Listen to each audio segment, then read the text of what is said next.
Quantos relacionamentos precisam ser rasgados para que depois eles sejam costurados do jeito certo? Fazer cair por terra todas as ilusões que nós temos do outro, ou todas as pretensões que nós julgamos em cima do outro. Não. O outro não tem que corresponder às minhas expectativas. O outro tem que ser ele. Se por acaso houve uma empatia comigo, ali construímos uma relação de amizade, se não, uma relação de respeito só. Mas é preciso rasgar. Nós precisamos viver o enfrentamento. O enfrentamento que depois vai provocar uma libertação em nós. Enfim, a vida sempre vai nos pedir uma observação. A vida sempre vai pedir de nós calma, paciência, porque com pressa nós passamos por cima de todas essas necessidades e não somos capazes de reconhecê-las. Tudo tem seu tempo, há um momento oportuno para cada coisa debaixo do céu. Tempo de nascer, tempo de morrer, tempo de plantar, tempo de arrancar o que foi plantado, tempo de matar, tempo de curar, tempo de destruir, tempo de construir, tempo de chorar, tempo de rir, de lamentar, de dançar, tempo de espalhar pedras e tempo de as ajuntar. Tempo de abraçar e tempo de afastar-se dos abraços. Tempo de procurar, tempo de perder. Tempo de guardar, tempo de jogar fora. Tempo de rasgar e tempo de costurar. Tempo de calar e tempo de falar. Tempo do amor, tempo do ódio, tempo da guerra, tempo da paz. Muitas vezes nós matamos a nossa vida, ou matamos a oportunidade de viver bem, porque nós não somos capazes de fazer a leitura correta do que o tempo está nos pedindo. Porque é assim mesmo. Cada dia o tempo vai nos pedir alguma coisa. E é esse olhar atento que vai dando a gente essa condição, essa clareza de perceber o que de fato hoje grita pelo meu nome. O que de fato hoje chama por mim? Qual é a realidade hoje que é inadiável? Minha gente, às vezes nós somos tão negligentes na percepção disso, que às vezes nós desperdiçamos um mês, um ano, 10, 20, colocando o nosso empenho numa realidade que nem era para aquele momento. E é por isso que é tão interessante a gente desenvolver a habilidade de dizer não e de dizer sim. Porque essa é uma habilidade que só a maturidade nos traz. Porque às vezes, porque somos imaturos, nós não sabemos nem dizer não. Não sabemos olhar as urgências do tempo. Então a gente vive para agradar o outro. Não. Antes de agradar o outro, você precisa perceber o que a vida está pedindo de você. Porque nem sempre aquilo que você pode fazer para agradar o outro, está em consonância com aquilo que a vida está pedindo de você. Mesmo que para a gente crescer, nós temos que ter coragem de cortar muitas coisas. A Sagrada Escritura diz: tempo de matar, tempo de fazer nascer. Tudo depende da percepção aguçada que nós precisamos ter para olhar o momento presente e descobrir o que de fato merece o nosso empenho. Quantas vezes eu na minha vida me empenhei no lugar errado, na questão errada, e depois não tem como ser feliz. Não tem como eu descobrir um contentamento sabendo que o meu empenho não foi onde eu deveria ter me empenhado. Não há possibilidade de eu me sentir realizado, de sentir-me bem com as minhas escolhas, porque o que vai fazer com que eu me sinta bem é olhar para o contexto das minhas escolhas e ficar confortável com aquilo que foi escolhido. É interessante porque, às vezes, a nossa maneira de viver nos priva até mesmo dessa percepção. Nós estamos muito estranhos a nós. Não é estranho com o outro, não. É estranho a nós mesmos. Estranhos a nós mesmos. música fala, né, que às vezes nós ficamos sem alma. O corpo precisa de alma. Sim, eu preciso de sustento para a minha vida. Eu preciso de significar a minha matéria. Eu preciso colocar alma em tudo aquilo que sou eu, até na casa onde eu moro.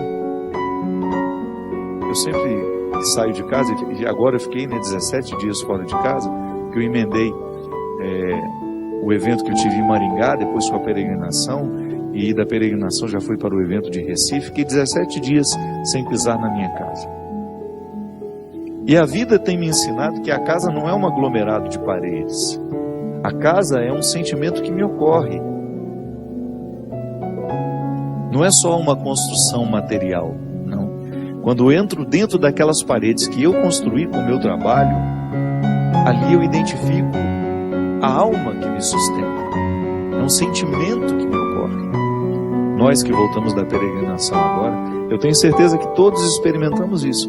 Quando a gente abre a porta da casa, quando a gente entra, é um sentimento bom que nos ocorre. Isso é alma. É quando a matéria está plena de significados.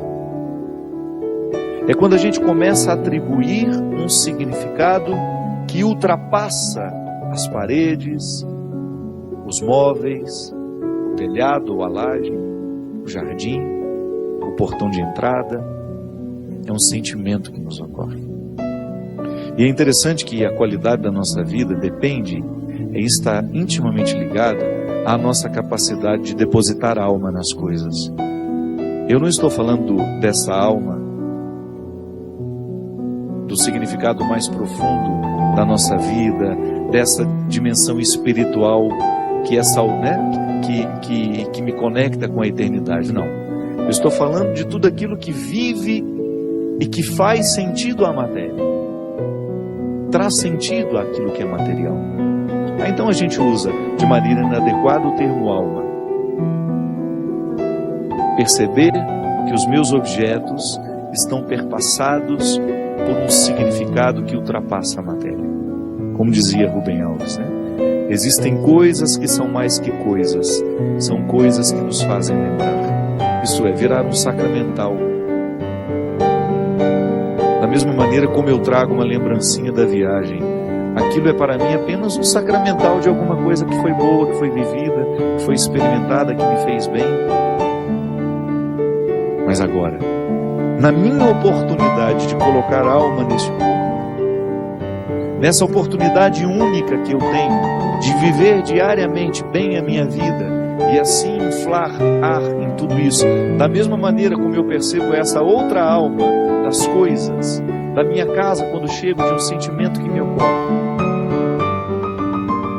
O viver bem, me trazendo a consciência de que hoje, quando eu observo as urgências da minha vida e me empenho nessas urgências, eu estou colocando alma no meu corpo. Ah, padre, essa visão separatista não combina com a teologia cristã. Eu sei, isso é só didática. Essa separação é apenas didática. Funciona tudo junto, corpo e alma estão, embora sejam realidades distintas, funcionam juntas. É unidade. Nós proclamamos a unidade de tudo isso.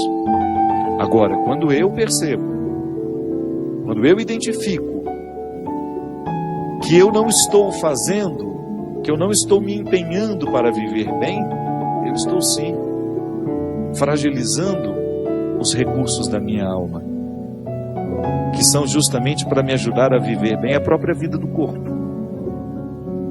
Trabalham em conjunto, minha gente. E nós muitas vezes negligenciamos a observância do tempo, como na Escritura que disse. O escritor sagrado fala justamente isso. Tempo de chorar e tempo de rir. Há momentos que a própria vida te mostra a necessidade de chorar, de jogar para fora os seus excessos, de não ter medo da tristeza, de permitir que essa tristeza cave dentro de nós as suas riquezas e que nos ajude a encontrar a pedra preciosa que só o sofrimento poderia nos levar a conhecer. Depois vem o riso. O riso não nasce por acaso. A gente já cantava aquela música também, né? Ando devagar porque já tive pressa e trago esse sorriso porque já chorei demais. O sorriso é o resultado da lágrima bem chorada. O sorriso é o resultado final de um processo de luta que nós estabelecemos, de observar dia a dia qual é o empenho que aquele dia me pede, o que hoje eu preciso fazer para ter o direito do sorriso amanhã. E é bom, você sabe por quê? Porque à medida que nós estamos passando o perrengue, sabendo que ele será construtivo, já nascem pequenos sorrisos ao longo desse processo. Quando a gente fala de um sorriso final, é apenas a metáfora de um processo bem feito, bem vivido.